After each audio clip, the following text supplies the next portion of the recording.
नमस्कार दोस्तों, मैं ओम प्रकाश चौधरी स्वागत करता हूं अपना online platform able edu hub में। तो दोस्तों, हमने जो लास्ट क्लास जो आपसे रूबरू हुए थे उसमें हमने क्या पढ़ा था? हमने पढ़ा था कोई अवकल समीकरण और फिर हमने अवकल समीकरण के काइंड्स पढ़े थे। एक तो पढ़ा था हमने ऑर्डिनरी डिफरेंशियल इक्वेशन और एक पढ़ा था हमने पार्शियल डिफरेंशियल इक्वेशन। हमने डिफरेंस चेक किया दोनों में कि ऑर्डिनरी डिफरेंशियल इक्वेशन क्या होता है और पार्शियल डिफरेंशियल इक्वेशन क्या होता है। तो हमने बताया कि ऑर्डिनरी डिफरेंशियल इक्वेशन होता है, उसमें क्या होता है कि एक ही इंडिपेंडेंट वेरिएबल होता है, जबकि पार्शियल डिफरेंशियल इक्वेशन में मोर देन वन क्या होता है, इंडिपेंडेंट वेरिएबल होता है। ठीक है। उसके बाद हमने पढ़ा था कि ऑर्डर और डिग्री निकालना। तो ऑर्डर क्या होता है कि कोई भी डिफरेंशियल इक्वेशन होती है उसमें हाईएस्ट डिफरेंशिएशन यानी किसी अवकलज की, बात समझ आ रही ना, जो उसमें हमने जो ऑर्डर के लिए क्या बात करी थी, हमने बात करी थी कि जो आपका डिफरेंशियल इक्वेशन है उसमें जो अधिकतम अवकलज की जो कोटि है वही क्या होगी, इस अवकल समीकरण की कोटि होगी। और हमने यही बात करी थी कि आपका जो उसमें अवकलज की जो घात है वही क्या होगी, उस अवकल समीकरण की घात होगी। तो हम उसके रिलेटेड कुछ क्वेश्चंस करते हैं। तो सबसे पहले मैं एग्जांपल लेता हूं, एक बहुत ही शानदार एग्जांपल है। हमने बताया था कि जब आप डिग्री निकालते हो, डिग्री निकालने से पहले आपको क्या करना होता है, उस अवकल समीकरण को पूर्ण बीजीय बनाना होता है और साथ में क्या करना है, उसमें कोई परिमेय घात है उसको भी क्या करना है, हमें रिमूव करना है। कहने का मतलब हमें इसमें फ्रैक्शन पावर्स होती है उसको हमें क्या करना है, रिमूव करना है और पूरी डिफरेंशियल इक्वेशन को रेडिकल से क्या करना होगा, फ्री करना होगा। रेडिकल्स का मतलब क्या है? रेडिकल्स का मतलब यहाँ पे ये है कि यहाँ पे उसमें कोई भी इंटीग्रल साइन है उसको क्या करो, रिमूव करो और उसके बाद में क्या करना है हमें, उसमें कोई इनवर्स कोई माइनस की पावर हो उसको भी क्या करना होगा, रिमूव करना होगा। अच्छा, यहाँ पे एक बात याद रखना, जब भी हम जो रेडिकल्स तो बात करेंगे, जो फ्रैक्शन पावर होती है ना, वो फ्रैक्शन पावर कोई भी सिंपल चर x या y हो उसके लिए एप्लीकेबल नहीं है, उसके लिए हटाने की कोई जरूरत नहीं है। केवल और केवल किन के लिए हटाना है, ये केवल और केवल डेरिवेटिव्स हैं उनके लिए हटाने की जरूरत है। तो फटाफट पहले लिख दो, नोट लगा दो, एग्जाम्पल से पहले क्या लगा दो, नोट लगा दो, नोट। अवकल समीकरण में यह ध्यान रखना है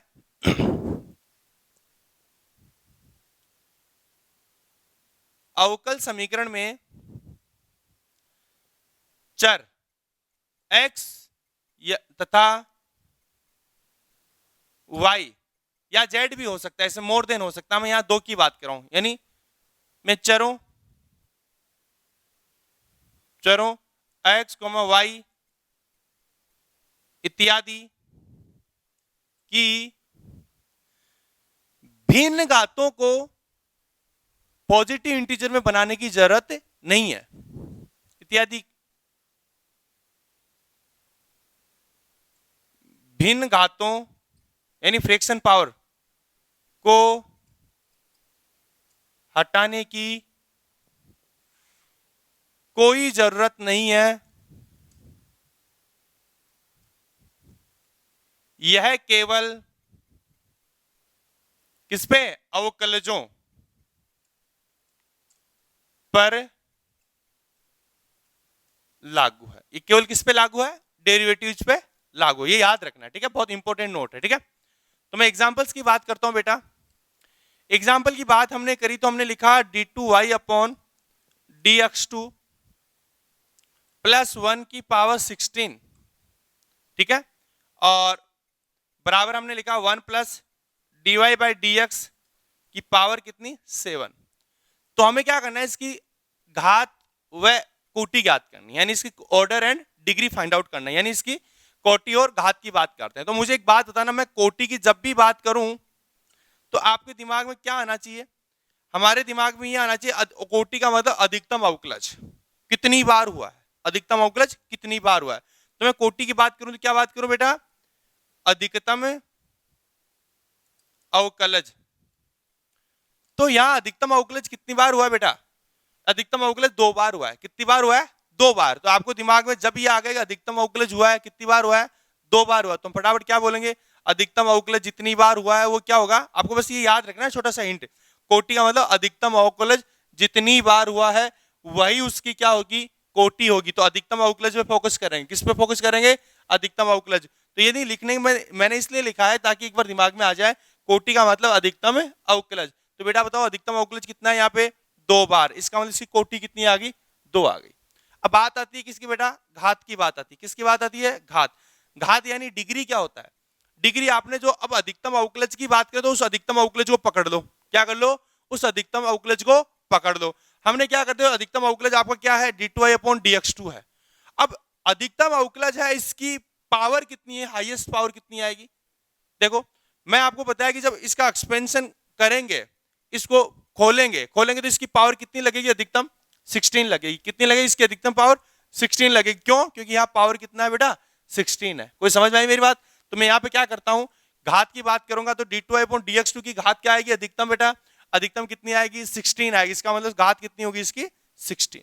यानी आपने अधिकतम, आपने जब कोटि निकाली पहले, तो कोटि निकाली तो आप क्या कर लिया, उस कोटि को कैच कर लिया, यानी अधिकतम अवकलज को आपने क्या कर लिया, कैच कर लिया। अब हम देखा अधिकतम अवकलज कितनी बार हुआ है, आपने बोला कि साहब 2 बार हो, इसका मतलब कोटि कितनी आ गई, 2 आ गई। आपने बोला घात कितनी है साहब, आपको तो अधिकतम अवकलज को कैच करना है, आपने अधिकतम अवकलज को क्या किया, कैच किया। कैच करने बाद देखा कि उसकी घात कितनी है, उसकी घात कितनी बेटा, 16 है। वही घात आपकी पूरी डिफरेंशियल इक्वेशन की हो जाएगी। ये बात को समझ में आई क्या। चलो इससे रिलेटेड और क्वेश्चन करते हैं, बहुत अच्छा छोटा सा क्वेश्चन करेंगे। आपको याद रखना है कि बस अधिकतम अवकलज और बाद में अधिकतम अवकलज की पावर। मैं एग्जांपल दूं बेटा एक छोटा सा, कि D cube Y upon D X cube, और साथ में मैंने पावर लगा दी इसकी 3, ठीक है। और आगे क्या बेटा, मैंने क्या 1 plus D two Y upon D X two plus D cube Y upon D X cube की पावर मैंने लगा दिया 2। समझ आ गई मेरा, ये मेरा एग्जाम्पल है। हमें क्या करना है बेटा, जिसमें अधिकतम अवकलज बताना है, पहले तो इसकी कोटि, तो कोटि की जब मैं बात करूं, यानी मैं ऑर्डर की जब मैं बात करूं, तो बेटा ऑर्डर क्या आएगा, ऑर्डर की बात करेंगे तो ऑर्डर का मतलब अधिकतम अवकलज। तो इधर अधिकतम अवकलज इधर कितनी बार हो रहा है बेटा, 3 बार। इधर कितनी बार, यहाँ अवकलज कांस्टेंट है, यहाँ कितनी बार हो रहा है, 2 बार। यहाँ कितना हो रहा है बेटा, 3 बार। इसका मतलब इसमें अधिकतम कितनी बार हो रहा है, अधिकतम हो रहा है इसमें 3 बार। लेकिन उससे पहले आपको ये याद रखना है कि यहाँ पे इसमें कोई फ्रैक्शन पावर लगा हुआ है क्या, आपने लगा कि फ्रैक्शन पावर, नहीं बिल्कुल नहीं है। कोई इसमें रेडिकल्स है क्या, इंटीग्रल साइन वाइन है क्या कुछ, आपने बोला बिल्कुल नहीं है। तो कोई बात नहीं, डरने की हमें कोई जरूरत नहीं है, सीधा फिर अपना काम करेंगे। तो कोटि कितना आ गया बेटा, 3 अधिकतम अवकलज। उसके बाद क्या है, घात की बात करते हैं। किसकी बात करते हैं बेटा, घात की बात करते हैं। घात के लिए हमने वही बात, फ्रैक्शन पावर है बिल्कुल नहीं है, कोई बात नहीं। इंटीजर पावर है बिल्कुल है, कोई रेडिकल्स है बिल्कुल नहीं है। इसका मतलब क्या करो, आपका जो अधिकतम अवकलज आया, तो इसके अधिकतम अवकलज 3 बार आया इधर, उसकी पावर इधर कितनी है, 3 है। और अधिकतम अवकलज इधर ये 3 बार है, लेकिन इसकी अधिकतम पावर कितनी आएगी, इसकी पावर आएगी 2। तो इधर तो पावर है इसकी 2, इधर पावर है इसकी 3, तो इनमें अधिकतम कितनी है, 3। इसका मतलब इसकी घात कितनी आ गई, 3 आ गई। कोई तकलीफ आएगा, इसकी ऑर्डर कितना आ गया, इसका 2 आ गया। मैं यहाँ पे एक बात कहना चाहता हूं कि हम हर बार बोलते हैं कि साहब ऑर्डर और डिग्री, मैं हर बार एक बात बोलूंगा कि ऑर्डर ऑलवेज हमारे पास एग्जिस्ट होगा, और वो हमेशा पॉजिटिव इंटीजर होगा। बात को समझ आ रही क्या, ऑर्डर ऑलवेज क्या होगा, हमारे पास एग्जिस्ट होगा, जबकि हर बार डिग्री का उपस्थित होना कोई जरूरी नहीं है। तो फटाफट लिखो नॉट, ठीक है बेटा। इसके एग्जांपल्स बाद में करेंगे, पहले थोड़ा आगे बढ़ते हैं धीरे धीरे। तो लिखिएगा नोट लगा के छोटी सी बात, किसी भी अवकल समीकरण का कोटि हमेशा विद्यमान होती है, अवकल समीकरण की कोटि हमेशा विद्यमान होती है, लेकिन घात का विद्यमान होना कोई जरूरी नहीं है। बात समझ आ रही है मैं क्या कह रहा हूं, तो लिखो नोट, अवकल समीकरण की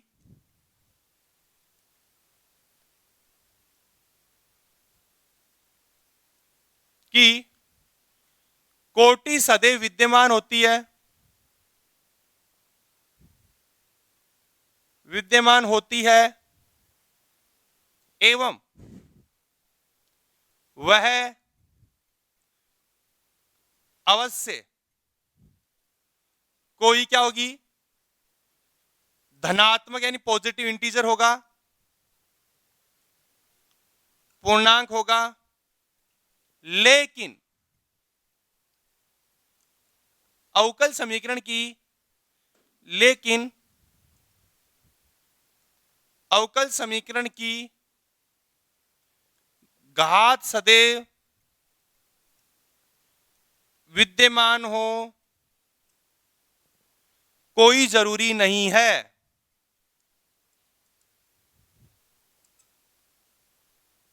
बात समझ आ रही है? कोई जरूरी नहीं है। तो ये हमें ऐसा कॉन्सेप्ट काम में लेना है, ठीक है बेटा। तो देखो ये कोई जरूरी नहीं है, इसका एग्जाम्पल हमने कैसे दे दिया, बोले सर इतनी देर तो हमने जो एग्जाम्पल किए थे उन एग्जाम्पल्स में आप घात भी बता रहे थे, कोटि भी बता रहे थे, अब कैसे कहोगे? मैं आपको एक छोटा सा कॉन्सेप्ट देता हूं। मैं आप कुछ मैथमेटिकली जो कुछ सिंबल है उन लिख रहा हूं, मेरा मतलब पहले मैं एक्सपोनेंशियल, ट्रिग्नोमेट्रिक, ये सब चर लिख रहा हूं। यदि इनमें कुछ किस प्रकार का कॉन्सेप्ट आ जाए कि इसमें आ जाए तो उसकी घात विद्यमान नहीं होगी। देखो क्या मैं कहता हूं, मैं बोलता हूं कि कुछ चर घातांकीय फलन हो, कोई भी क्या हो, चर घातांकीय फलन हो, ठीक है। मैं लिख रहा हूं इसमें, तो ये चर घातांकीय फलन हो, इसमें क्या हो तब होगी, क्या हो नहीं होगी, देखते हैं। त्रिकोणमितीय फलन हो,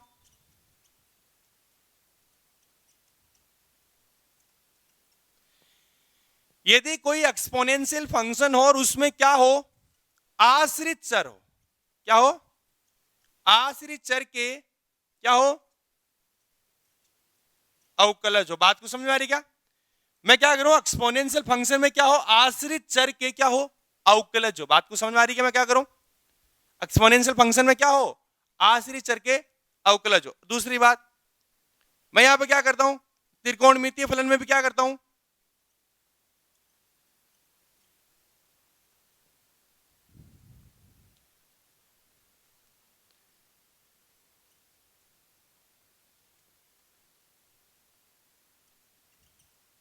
क्या हो, यानी मैं ऐसे एक बात कर देता हूं, सुनो, आश्रित चर की बात नहीं कर रहा मैं, छोटी सी एक बात, ये लॉजिक सिंपल ही बोल देता हूं कि चर घातांकीय फलन में क्या हो, अवकलज विद्यमान हो, क्या हो,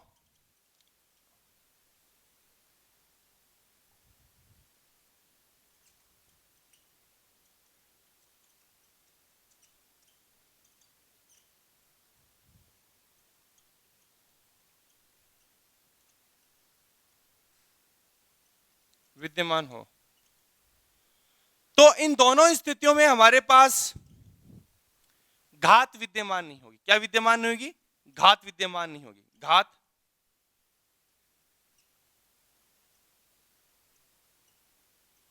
आपने बोला सर क्या लैंग्वेज लिख दी, थोड़ा बताओ, एक्सप्लेन करो। बिल्कुल करेंगे, सुनिएगा। मैं क्वेश्चन लिखता हूं, बहुत ही स्वीट छोटा सा क्वेश्चन है।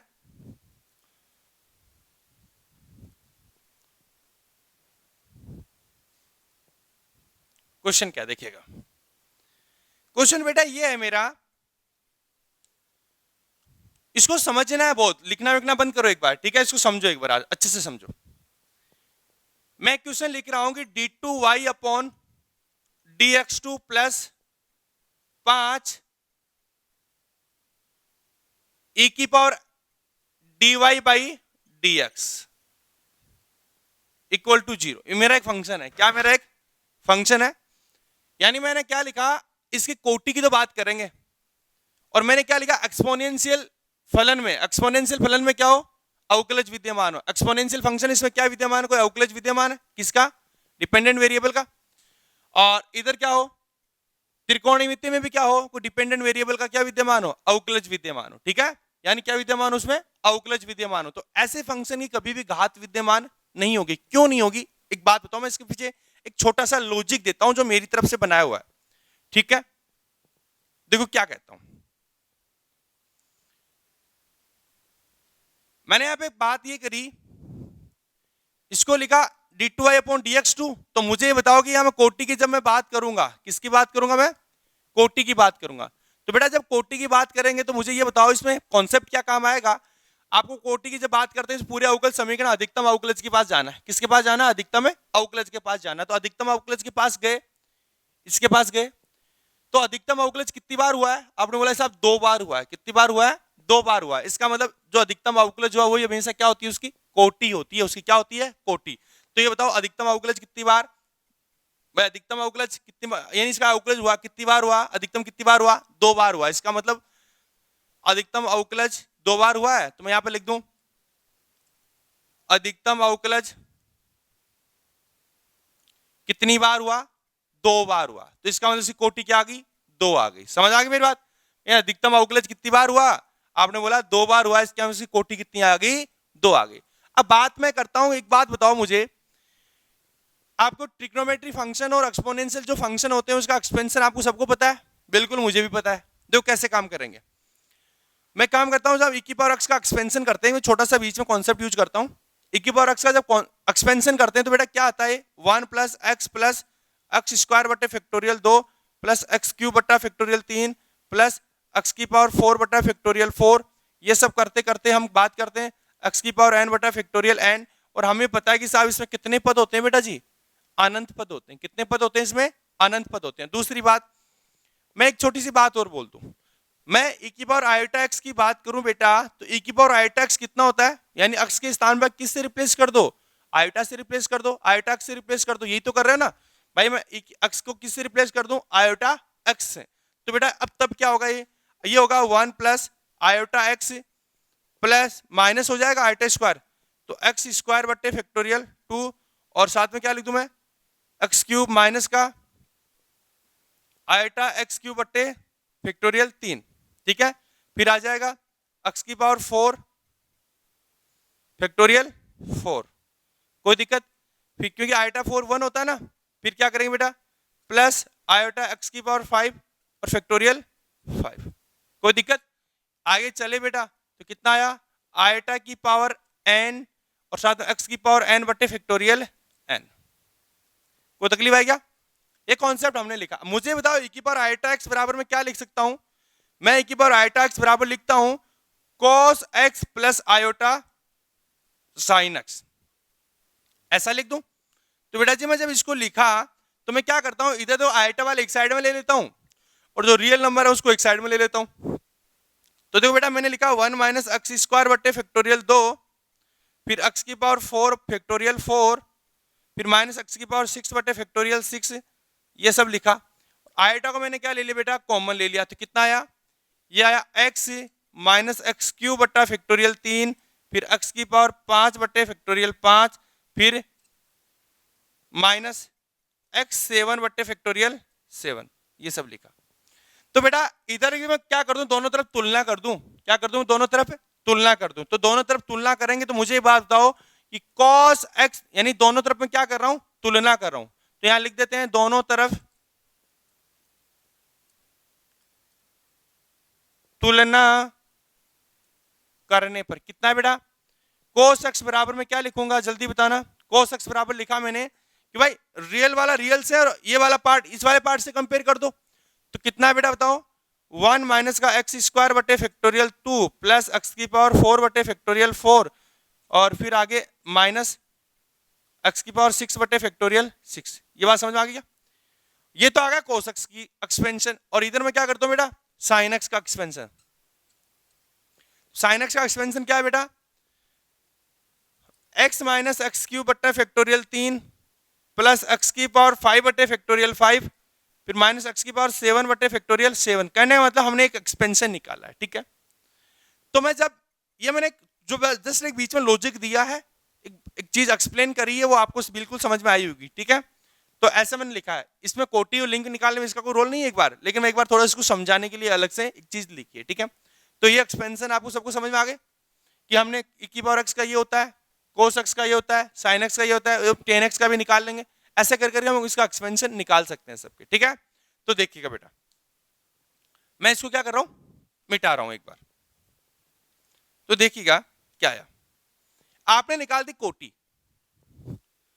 फिर मैं क्या करना चाहता हूं, मैं आगे इसको लिखता हूं, मैं क्या निकालना चाहता हूं, घात निकालना चाहता हूं। क्या निकालना चाहता हूं बेटा, घात निकालना चाहता हूं। तो घात निकालने क्या आएगा, देखो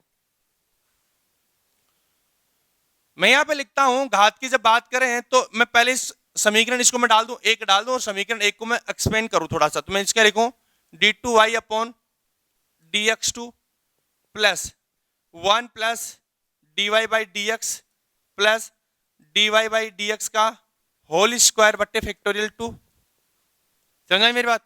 फिर आगे लिखा dy बाई dx की होल क्यूब बट्टा फैक्टोरियल 3।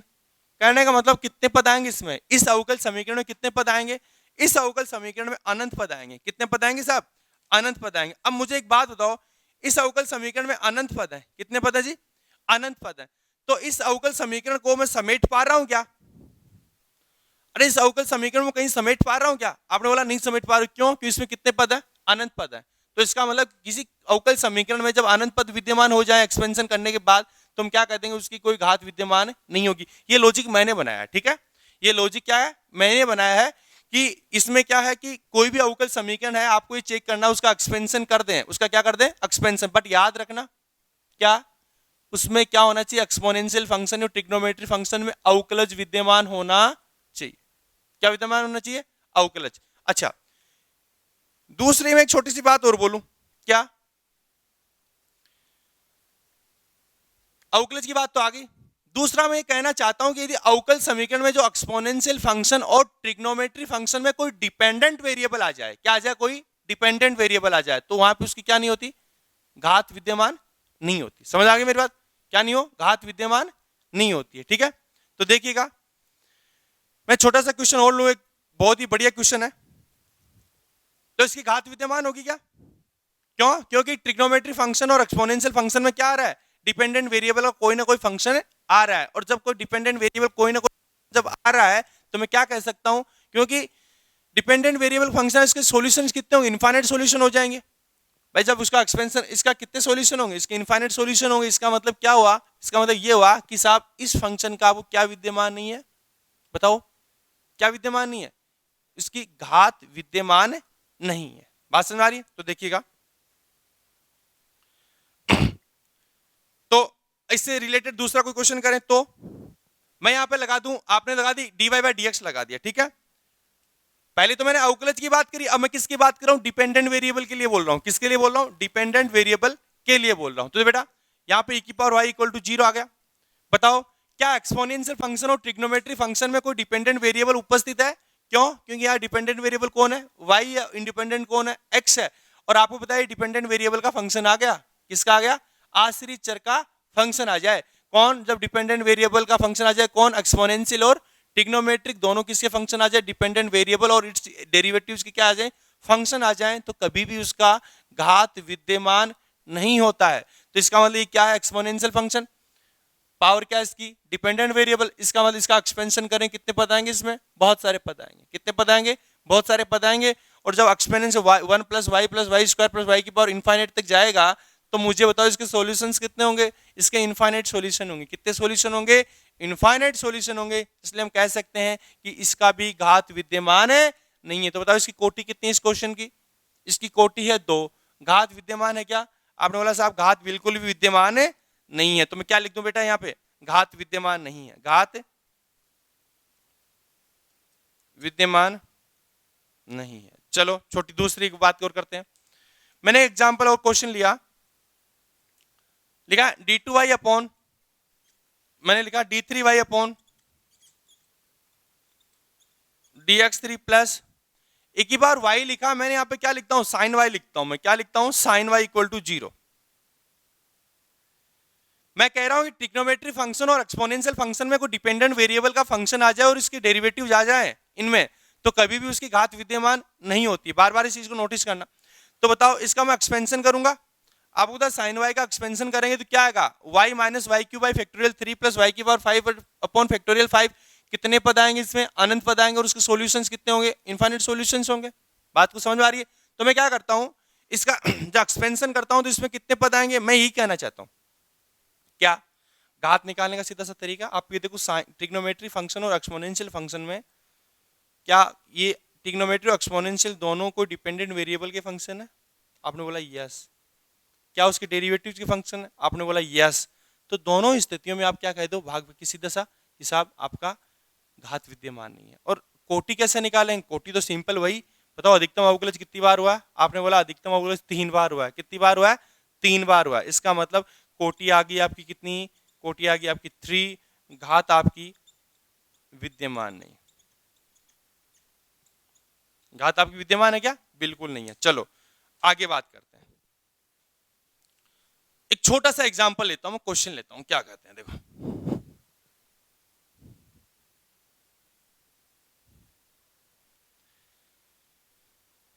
याद रखना, मैं एक बात बोलता हूं कि डिपेंडेंट वेरिएबल का ही फंक्शन होना चाहिए। मैंने लिखा d2y upon dx2 plus e की पावर x इक्वल टू 0। क्या इसकी घात विद्यमान है, अब कोई बोलेगा भाग के बोलेगा साहब से घात विद्यमान नहीं, क्यों नहीं है? क्योंकि यहाँ पावर क्या है, x है, और x यहाँ पे कौन सा वेरिएबल है, इंडिपेंडेंट वेरिएबल है। x यहाँ पे क्या है, इंडिपेंडेंट वेरिएबल, तो इसकी क्या होगी विद्यमान, हमेशा घात विद्यमान होगी। तो इसकी कोटि कितनी बेटा, इसकी कोटि हमारे पास कितनी है, 2। घात कितनी बेटा इसकी, 1। अधिकतम अवकलज की पावर कितनी आ रही है, पावर 1 है। कितनी है पावर उसकी, 1 है। इसका मतलब उसकी घात भी कितनी है, 1 है। ये बात को समझ में आ रही क्या? चलो थोड़ा और क्वेश्चन करते हैं। नेक्स्ट एग्जांपल देखो, मैंने लिखा d3y अपॉन dx3। क्या लिखा, या इसको ऐसा मतलब एक बार, dy by dx equal to मैंने 1 प्लस d2y अपॉन dx2 बट्टा dy बाई dx लिखा। आपको क्या करना है इस क्वेश्चन में, क्या बताओ, ऑर्डर और डिग्री की बात करनी है। किसकी बात करनी है, ऑर्डर और डिग्री की बात करनी है। तो सबसे पहले मैं जब इसको ऊपर लेके जाऊं, इसकी पावर कितनी है, -1 है ना भाई। इसके जब ऊपर लिख देंगे इसकी पावर क्या हो जाएगी, -1। तो एक काम करो, उसको थोड़ा सॉल्व करो, बीजीय बनाओ उसको। क्या बनाओ, बीजीय बनाओ। तो बीजीय बनाए तो उसको इधर से क्या कर दूंगा, मल्टीप्लाई कर दूंगा। तो बेटा जी जब सॉल्यूशन करेंगे, इसको रीअरेंज करेंगे, तो मैं क्या लिख दूं, इसको इधर चिपका दूं। तो ये हुआ dy बाई dx का होल स्क्वायर इक्वल टू मैंने क्या लिखा बेटा, 1 प्लस d2y अपॉन dx2। कोई तकलीफ आई क्या, अरे कोई तकलीफ आई क्या? तो यहां से मुझे बताओगे अधिकतम अवकलज कितनी बार है, 2 बार। कितनी बार है, 2 बार। इसका मतलब इसकी कोटि कितनी आ गई, इसकी कोटि आ गई 2। घात क्या आ गई बेटा इसकी, अधिकतम अवकलज की पावर कितनी है भाई साहब, 1 बार है। कितनी बार है, 1 बार। इसका मतलब घात कितनी आ गई, 1 आ गई। समझ आ रही मेरी बात? चलो छोटी सी और कॉन्सेप्ट की बात करते हैं। नेक्स्ट एग्जांपल देखो, हमने एग्जांपल लिखा d2y upon dx2 plus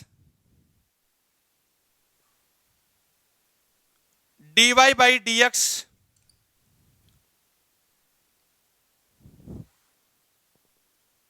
plus y का मैंने इंटीग्रल किया और साथ में क्या लिख दिया, इक्वल टू 0 कर दिया। ठीक है, y का मैंने क्या किया है, इंटीग्रल कर दिया और क्या लिख दिया, इक्वल टू 0। देखो यहाँ रेडिकल्स मिल रहा है, कौन है, इंटीग्रल साइन आ गया। तो हमें इंटीग्रल का क्या करना पड़ेगा, रिमूव करना पड़ेगा। इंटीग्रल को हमें क्या करना पड़ेगा, रिमूव करना पड़ेगा। जब इंटीग्रल को रिमूव कैसे करें, क्योंकि यहाँ पे कौन सा वेरिएबल है आपका, यहाँ डिपेंडेंट वेरिएबल है। कौन सा वेरिएबल है, डिपेंडेंट वेरिएबल है। तो बेटा जी सबसे पहले क्या करो, दोनों तरफ क्या कर दो, अवकलन कर दो, क्योंकि समाकलन का तोड़ कौन है, अवकलन है। क्या है, अवकलन है। तो मैं बेटा यहाँ ये समाकलन अक्ष के रिस्पेक्ट में हो रहा है, याद रखना। तो दोनों तरफ क्या कर दूं, मैं समाकलन कर दूं। क्या कर दूं, दोनों तरफ समाकलन, क्योंकि हमें समाकलन को हटाना पड़ेगा। तो दोनों तरफ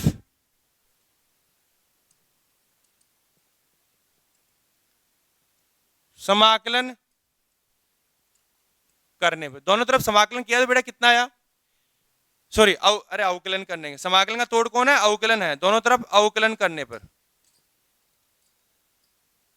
दोनों तरफ क्या करने पर बेटा, अवकलन करने पर। अवकलन करें कितना आएगा, d अपॉन dx और साथ में d2y अपॉन dx2 और साथ में कितना बेटा, प्लस d अपॉन dx और साथ में dy बाई dx। और यहां पे क्या लिख दूं बेटा, d अपॉन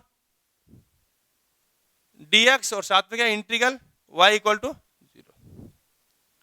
तो बेटा जी ये क्या हो गया, ये यहां से हो गया कि d3y upon dx3 plus d2y upon dx2 plus y equal to 0। कोई तकलीफ आएगा? तो ये क्या हो गया, ये आपकी एक अवकल समीकरण होगी जिसमें कोई तो फ्रिक्शन पावर नहीं है और कोई इसमें क्या नहीं है, रेडिकल्स नहीं है। इसका मतलब क्या करूंगा बेटा, यहां से सबसे पहले आप क्या करोगे, कोटि ज्ञात करोगे। क्या ज्ञात करोगे, कोटि। तो बेटा मुझे बताओ कोटि कितनी है इसकी, कोटि के लिए आप क्या करो, अधिकतम अवकलज की बात करो। किसकी बात करो, अधिकतम है अवकलज। बताओ इसका अधिकतम अवकलज कितनी बार है, 3 बार है। अधिकतम अवकलज कितनी बार है, 3 बार। इसका मतलब इसकी कोटि हो गई 0.3। और घात कितनी होगी बेटा इसकी, यानी अधिकतम अवकलज की जो पावर कितनी है, यहाँ अधिकतम अवकलज की जो पावर है वो क्या है बेटा, 1 ही है। कितनी है, 1। इसका मतलब इसकी घात कितनी होगी बेटा, 1 होगी। कोई तकलीफ आई क्या, अरे कोई तकलीफ आई क्या, नहीं आई। चलो आगे और करते हैं फिर।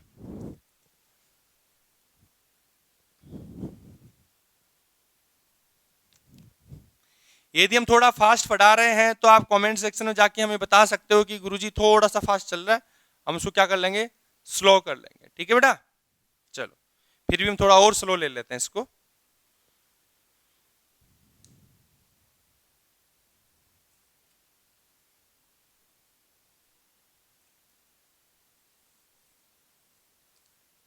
तो बेटा एक छोटा सा सवाल और,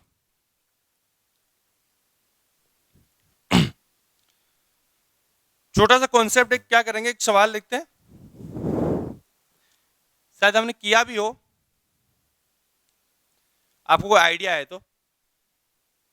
d3y upon dx3 plus y का अंडर रूट, ठीक है, equal to 1 plus d2y upon dx2 की पावर 4/3।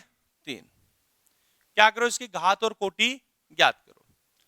तो सबसे पहले क्वेश्चन अपना इसको करेंगे तो बेटा सबसे पहले आप क्या करो, अधिकतम अवकलज की बात करो। किसकी बात करो, देखो आप पहले कोटि ज्ञात कर सकते हो, कोटि में कोई प्रॉब्लम नहीं है, कोटि में आपको सिर्फ इतना देखना है कि अधिकतम अवकलज कितनी बार है।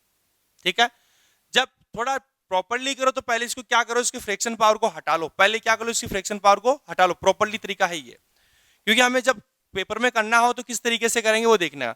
सॉल्यूशन करते हैं, तो सबसे पहले मैं इसको रीअरेंज करके लिखता हूं थोड़ा बहुत। तो मैंने लिखा इसको d3y अपॉन dx3 प्लस का y की पावर आपकी कितनी बेटा, 1/2 है क्या, और इधर कितना बेटा 1 प्लस d2y अपॉन dx2 की पावर कितनी है जी, 4/3 है क्या, बिल्कुल है बेटा जी। हमें फ्रैक्शन पावर को हटाना है, हमें इन फ्रैक्शन पावर को क्या करना है, हटाना है। कैसे हटाएंगे बताइए, हम इन फ्रैक्शन पावर को हटाने के लिए दोनों तरफ देखो, इसका और इसका दोनों का क्या ले लो, एलसीएम ले लो। क्या ले लो, दोनों का एलसीएम ले लो, क्योंकि पॉजिटिव इंटीजर तभी बनेगा जब दोनों को क्या ले ले, एलसीएम ले ले। आप ऐसा बोलो साहब दोनों तरफ क्या कर दो, क्यूब कर दो, क्यूब कर देंगे ये तो हट जाएगा, लेकिन ये हटेगा क्या, नहीं हटेगा। फिर हम क्या करें, इसको हटाने के लिए अगेन स्क्वायर करेंगे। कहने मतलब आपने पावर 6 लगाई, पावर 6 कैसे आया, इसका इसका दोनों को मिला के एलसीएम ही तो आया है, तो क्या कर लो, एलसीएम ले लो। तो बेटा जी यहाँ 2 और 3 का एलसीएम कितना है, 6 है। तो मैं क्या करूं, दोनों तरफ पावर क्या लगा दूं, 6 लगाने पर, तो दोनों तरफ घात 6 करने पर power 6 doing power 6 both side कितना बेटा, d3y upon dx3 plus y की पावर कितना बेटा, देखो 1/2 तो है, 6 से मल्टीप्लाई कर दिया, अगेन कितना बेटा 1 प्लस d2y अपॉन dx2 की पावर कितना 4/3 गुणा 6। ठीक है, कितनी बार, 3 टाइम्स, कितनी बार 2 टाइम्स, कितना बेटा बताओ, ये हुआ d3y अपॉन dx3 प्लस का y की पावर कितना बेटा 3, और इधर कितना, ये आया 1 प्लस d2y अपॉन dx2 की पावर कितना बेटा जी 8 आ गया। कितना आ गया, 8 आ गया। तो इस प्रकार हमने ये इसको अरेंज कर लिया। अब यहाँ पे ना तो इसमें कोई फ्रैक्शन पावर है ना कोई और बात है, कोई तकलीफ क्या। अब देखो इसमें फ्रैक्शन पावर नहीं है तो मैं क्या निकाल सकता हूं, आसानी से घात व कोटि ज्ञात कर सकते हैं। तो देखो, तो इसकी मैं क्या लिख दूं यहाँ पे, कोटि की जब मैं बात करूं तो बताओ कोटि कितनी है इसकी, इसकी कोटि का मतलब अधिकतम अवकलज कितना है इसमें, आपने बोला अधिकतम अवकलज तो साहब 3 बार है, कितनी बार है 3 टाइम्स है, इसका मतलब अधिकतम अवकलज 3 बार है, इसका मतलब कोटि होगी 0.3। अब बात आती है घात यानी डिग्री की, तो बेटा जी डिग्री कितनी है इसकी, आपने जो अधिकतम अवकलज निकाला आपको पता है कि साहब 3 बार अधिकतम अवकलज इसका, ठीक है, तो अधिकतम अवकलज की पावर कितनी आएगी, तो मुझे बताओ इसकी पावर अधिकतम कितनी आ सकती है, 3 आ सकती है। क्यों, क्योंकि a प्लस बी का क्यूब करें तो आपको पता है a क्यूब जरूर आएगा, और अधिकतम a क्यूब ही आता है उसमें, तो इसका मतलब इसकी पावर करेंगे तो 3 है इधर, तो इसका मतलब इसकी पावर कितनी लगेगी, 3 लगेगी। इसका मतलब इसकी क्या होगी, कोटि कितनी आ गई बेटा, इसकी कोटि भी 3 और घात भी कितनी आ गई, इसकी 3 आ गई। ठीक है ना, यानी अधिकतम अवकलज की जो पावर है कितनी बार है, 3 टाइम्स, इसका मतलब इसकी घात कितनी आ गई, 3 आ गई। ये अपना क्वेश्चन का तरीका है। इससे रिलेटेड 2 क्वेश्चन और करते हैं, छोटे छोटे क्वेश्चन है, बट आपको देखो ये क्वेश्चन कर रहे हैं ना, ये क्वेश्चन का आपको तरीका होना पता होना चाहिए, और इन फ्यूचर जब भी हम करें तो कोई तकलीफ नहीं आनी चाहिए। ठीक है बेटा, तो देखो, तो देखा अगला सवाल क्या है, छोटा सवाल है, आपने इंटीग्रल का क्वेश्चन किया, अब भी हम करते हैं।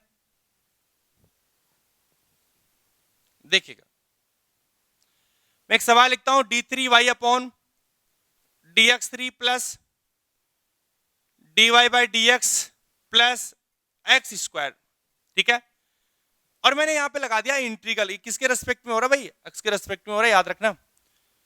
आपने पहले y डिपेंडेंट वेरिएबल भी ले लिया और यहां पे अब क्या ले रहा हूं मैं, इंडिपेंडेंट वेरिएबल भी ले रहा हूं। पहले y का फंक्शन आ गया इंटीग्रल में और अब कौन आ गया, एक्स स्क्वायर आ गया इक्वल टू 0। कहने का मतलब जब भी आपके पूरे अवकल समीकरण में कोई समाकलन का चिन्ह आ जाए, याद रखना क्या आ जाए, समाकलन का चिन्ह आ जाए, तो आप क्या करोगे, पहले उसको दोनों तरफ क्या करोगे, उसका अवकलन करोगे ताकि उस समाकलन को आप क्या कर दो, हटा पाओ। बात समझ में आ रही क्या?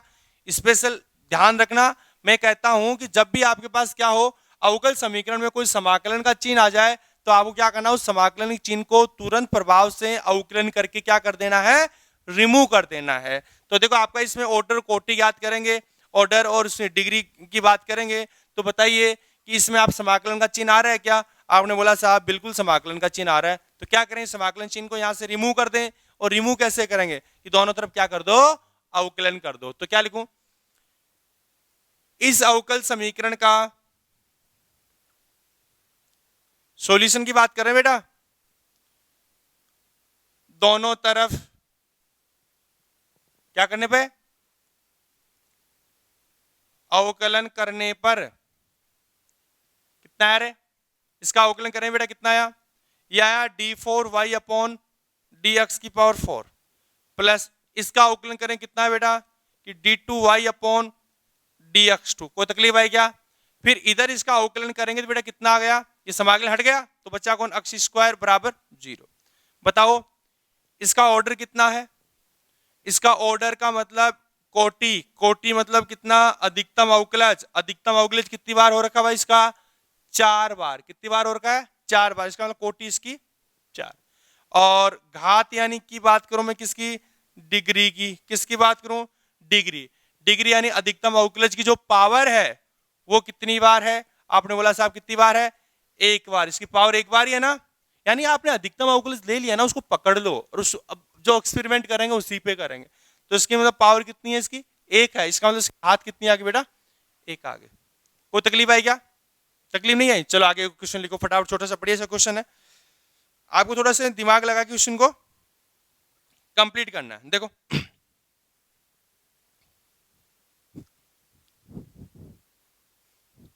मैं लिखता हूं, क्वेश्चन लिखता हूं, क्वेश्चन है 1 plus d2y dpy upon dxp, ठीक है। याद रखना p यहां पॉजिटिव इंटीजर है कोई, की पावर है हमारे पास क्यों, और क्यों यहां पे क्या है, पॉजिटिव इंटीजर है, ठीक है। Equal to 1 plus d7y upon dx7, ठीक है। और यहां रखना p and q belongs to i plus, ठीक है।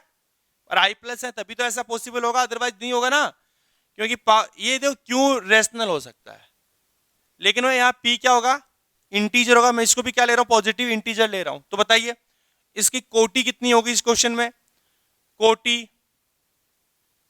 और मैं एक छोटी सी बात और बोलूं क्या, कि यहां मैं कॉन्सेप्ट ये ले रहा हूं, आप यहां कंफ्यूजन हो जाओगे कि साहब इसकी कोटि क्या हो सकती है। अब मैं कोटि बोलते साहब किधर बोलते का कोटि तो 7 है, अरे क्या गारंटी 7 है, आपको ये थोड़ा पता है पी और क्यू का मान क्या है, पी और क्यू का मान क्या है। तो मैं यहां बोलता हूं कि बोल बेटा जी पी का मान यदि सपोज 2 हो, क्यू का मान यदि 3 हो, तब आपकी कोटि 7 है। लेकिन यदि पी का मान में क्या ले लूं, 7 ले लूं, क्या ले लूं, 7 ले लूं, तो मैं यहां पे एक बात बोलता हूं, p belongs to i and p greater than equal to 7। यानी p का मान क्या है, 8, 9, 10 कुछ भी हो। अब q का मान आप क्या ले लो, कुछ भी ले लो, q का मान आप क्या लो, पॉजिटिव इंटीजर मतलब कुछ भी, यानी स्मॉलेस्ट पॉजिटिव इंटीजर कौन होता है, 1 होता है, ठीक है। इसका मतलब क्या हुआ, इसको क्या ले ले, 1 ले ले, 1 ले ले, इसका मतलब क्या होगा, इसकी कोटि होगी।